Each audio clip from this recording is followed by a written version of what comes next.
एक छोटे से शहर का श्राप उजागर। ये कहानी एक ऐसे शहर की है जहां रात होते ही एक अजीब सा सन्नाटा छा जाता है। लोग अपने घरों में दुबक जाते हैं और सड़कों पर एक भी इंसान नजर नहीं आता। इस शहर के बारे में कई कहानियां प्रचलित हैं, लेकिन एक कहानी ऐसी है जो सबसे ज्यादा डरावनी है।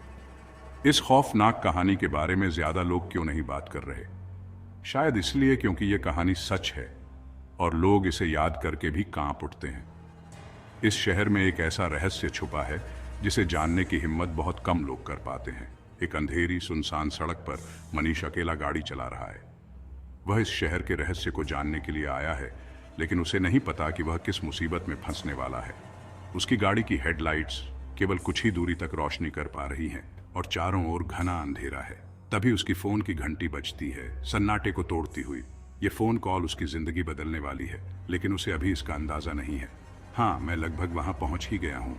मनीष अपने दोस्त से बात कर रहा है जो उसे इस शहर के बारे में चेतावनी दे रहा है, लेकिन मनीष को लगता है कि यह सब सिर्फ कहानियां हैं और वह इन पर विश्वास नहीं करता। रुको, तुम्हें भी वही सपना आया? मनीष का दोस्त उसे बताता है कि उसने भी वही डरावना सपना देखा है जो मनीष ने देखा था। यह सपना एक चेतावनी है, लेकिन मनीष इसे नजरअंदाज कर देता है। मनीष फोन काट देता है। उसकी आंखें घबराकर सड़क पर वापस लौटती हैं।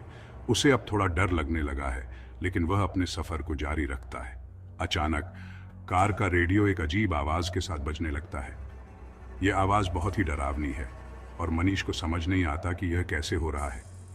तुम्हें चेतावनी दी गई थी, वापस मत लौटना। यह संदेश मनीष को और भी ज्यादा डराता है और वह सोचने लगता है कि शायद उसे इस शहर में नहीं आना चाहिए था।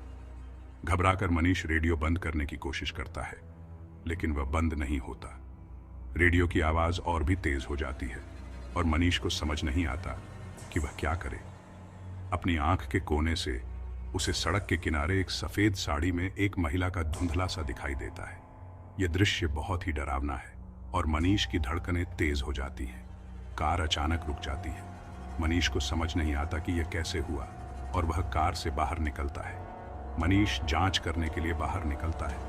रात के भयानक सन्नाटे में डूबा हुआ चारों ओर घना अंधेरा है और केवल हवा की धीमी फुसफुसाहट सुनाई देती है। केवल हवा की धीमी फुसफुसाहट सुनाई देती है। मनीष को अब बहुत डर लगने लगा है और वह सोचता है कि उसे वापस लौट जाना चाहिए। फिर रेडियो फिर से बोलता है, उसकी हड्डियों को कंपा देता है। यह संदेश और भी ज्यादा डरावना है और मनीष को समझ नहीं आता कि वह क्या करे। अब बहुत देर हो चुकी है। मनीष को अब समझ में आता है कि वह किस मुसीबत में फंस गया है, लेकिन अब कुछ भी नहीं किया जा सकता। घबराकर मनीष चारों ओर देखता है और वहीं वह खड़ी है, ठीक उसके सामने। यह वही महिला है जिसे उसने सड़क के किनारे देखा था। उसकी आंखें काले शून्य, उसका चेहरा एक भयानक धुंधलापन। यह दृश्य बहुत ही डरावना है और मनीष की चीख निकल जाती है। मैंने तुम्हें चेतावनी दी थी, वापस मत लौटना।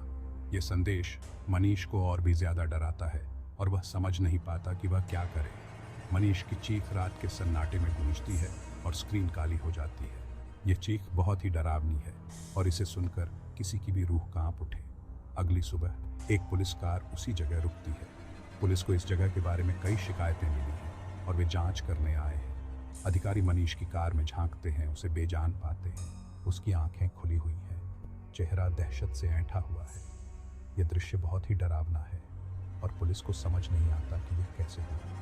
यह वही सड़क है जहां पिछले महीने हुआ था। इस सड़क पर कई हादसे हो चुके हैं और हर बार एक ही संदेश मिलता है। हर बार आखिरी कॉल कहती है, वापस मत लौटना। ये संदेश बहुत ही डरावना है और इसे सुनकर किसी की भी रूह कांप उठे। कैमरा धीरे धीरे पीछे हटता है और रेडियो की सताती आवाज़ एक बार फिर गूंजती है।